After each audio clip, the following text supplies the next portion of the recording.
लेकिन हमने अपना पॉइंट रखा है, उन्होंने भी अपना पॉइंट रखा है एंड हम लोग आशा करते हैं कि ये बात अच्छे तरीके से आगे बढ़े और त्रिपुरा में सबका बेनिफिट।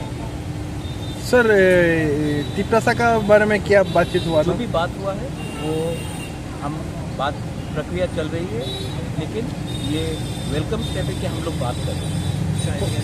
सर बारे में कुछ बात हुआ क्या? नहीं, हमने इलेक्शन के बारे में बात नहीं किया। इलेक्शन एक अलग प्रक्रिया है।